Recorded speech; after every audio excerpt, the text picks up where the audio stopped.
Good morning students. In today's video we will doing chapter 4th from English subject from 4th class articles. Let's start. There are 3 articles. यहाँ पे 3 तरह के articles होते हैं a, an and the.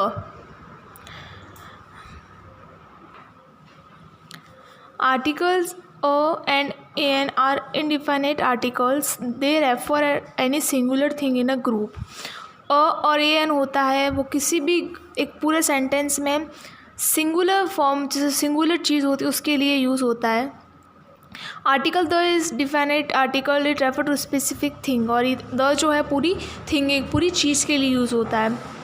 First example I saw banana and orange in a basket in the basket. यहाँ पे एक ही बनाना और एक ही ऑरेंज इसलिए अ आएगा इसके और वॉवेल है. यहाँ पे वॉवेल कौन से होते हैं A, I, E, O, U.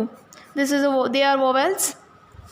Vowels के आगे लगता है ए एन और बाकी जो कॉन्सोनेंट होते हैं उनके साथ लगता है a. Second one I ate the banana but left the orange.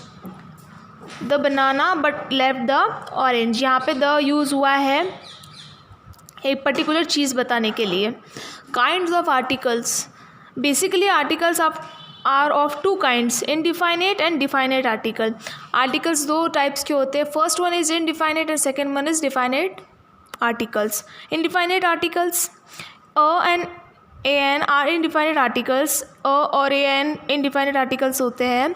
They point to a person और थिंग इन अ जर्नल. ये किसी पर्सन या किसी चीज़ को पॉइंट करते टाइम यूज़ होता है इसलिए इसको इनडिफाइनेट आर्टिकल बोलते हैं.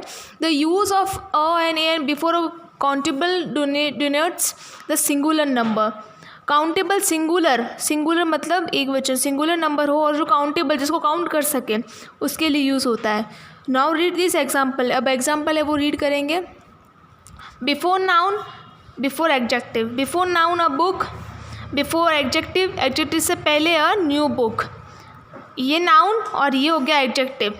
नाउन तो ये नाउन से पहले आ गया adjective. A man, a fat man. An apple, an honorable lady. An egg, an efficient worker. An orange, a valuable thing. An umbrella, an Indian girl. A doctor, an honest engineer.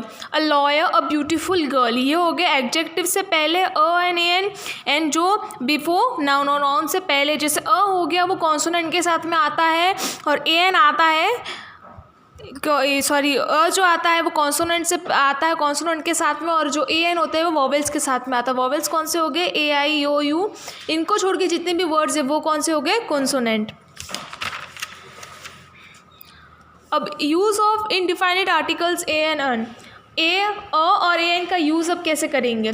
The article is use before the singular noun begin with the consonant. जैसे आपको मैंने बताया consonant B C H M D ये सब consonant words है. इसके आगे लगेगा एक अ लगेगा और वो सिंगुलर नाउन है. ये एक वचन है बहुवचन नहीं एक वचन सिंगुलर नाउन है. An abbreviation beginning with consonant sound.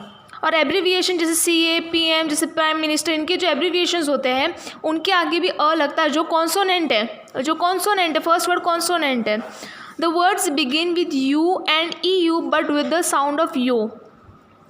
ऐसे वर्ड जो यू और ई यू से स्टार्ट होते हैं बट उनका साउंड यो होता है. जब बोलते तब उसको यो बोलते हैं लेकिन लिखा हुआ होता है you and E you. For example a Europe Europe जबकि है ई बट यूरोप है ये वॉवेल है बट इसका जो प्रोनाउंसिएशन है वो यो होता है इसलिए यहाँ पे अ आ रहा है वरना यहाँ पे ए एन आता है. वॉवेल ए आई यू जैसे मैंने आपको बताया बट ये जो है इसका प्रोनाउंसिएशन यो आता है. यूरोप यूज़फुल तो जैसे थिंग्स में यू पहले प्रोनाउंस हो रहा है इसलिए यहाँ पे अ लगेगा. The word starting with O but with the sound of U. But है ओ लेकिन उसका साउंड में डब्ल्यू पढ़ेंगे. A rupee one. A one man team. है वॉवेल लेकिन उसका साउंड डब्ल्यू से होगा तो वहाँ पे हो जाएगा a. The article an is use before. अब द आर्टिकल अब एन का यूज़ कहाँ होता है? First one, the singular noun begin with the vowel sound. जैसे आपको मैंने बताया जो फर्स्ट लेटर है वो वोवेल है तो यहाँ पे एन लगेगा। ये भी वोवेल है, ये भी वोवेल है, आई भी वोवेल है, ओ भी वोवेल है एंड यू भी वोवेल है, जैसे मैंने आपको बताया दीज आर वोवेल्स, तो इनके आगे लगेगा A N. The words which begin with a silent H, और ऐसे जो वर्ड जिनमें एच साइलेंट रहता है जिसको ऑनरेबल पढ़ते हैं, हॉनरेबल नहीं पढ़ते, इसमें एच साइलेंट रहता है तो इसको ऑनरेबल पढ़ते हैं। तो फर्स्ट लेटर कौन सा हो गया? ओ, तो यहाँ पे एन लगेगा। अब यहाँ पे हॉनेस्ट नहीं पढ़ते, इसको ऑनेस्ट पढ़ते हैं तो एच साइलेंट हो गया, इसलिए यहाँ पे फर्स्ट वर्ड कौन सा हो गया? ओ, तो ए एन लगेगा क्योंकि वोवेल है। इसको आर पढ़ते, इसको हवर नहीं पढ़ते, इसको आर पढ़ते हैं तो यहाँ पे ओ हो गया। इसको हवर तो पढ़ते नहीं है, इसको आर पढ़ते, इसलिए एच साइलेंट है इसलिए एन लगेगा। An abbreviation beginning with a vowel sound, और ऐसे एब्रीविएशन जो वोवेल से स्टार्ट हो रहे हैं जैसे MA, MBBS, AN, LLB, ये जो वर्ड्स है जो जिनका जो वोवेल साउंड है, जिनका साउंड वोवेल जैसा है ये कॉन्सोनेंट लेकिन इनका साउंड वोवेल जैसा है, इसलिए यहाँ पे एन लगेंगे। आज हम यहीं तक पढ़ेंगे। In next video we will continue this chapter. Your class work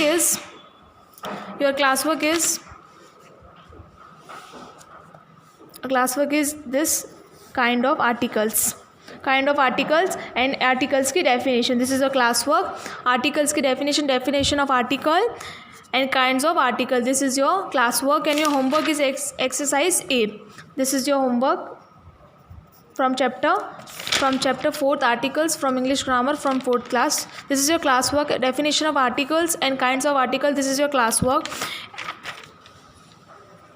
and your homework is exercise A. Let's feel it. Fill in the blanks using correct articles given with the brackets. Put X if there is no need.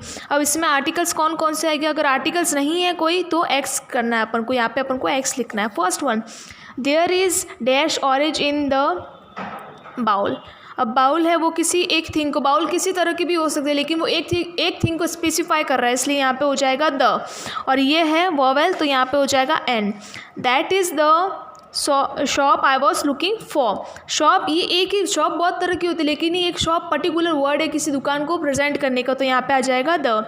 Do you take sugar in your tea, इसमें कोई vowel use नहीं होगा इसलिए हमने यहाँ पे लगा दिया एक्स, यहाँ पे लगा दिया एक्स। अब जैसे एलिफेंट वोवेल है तो एन स्टार्ट हो गया, और ट्री है तो क्योंकि ये कॉन्सोनेंट है। Do you carry an umbrella, U है वोवेल है इसलिए ए एन हो गया। To school, we organised a surprise, ये वो कॉन्सोनेंट है इसलिए यहाँ पे हो जाएगा this is your homework and this is your class work is definition of article and kinds of article from chapter number 4th from English grammar of 4th class. In next video we will continue this chapter. Thank you.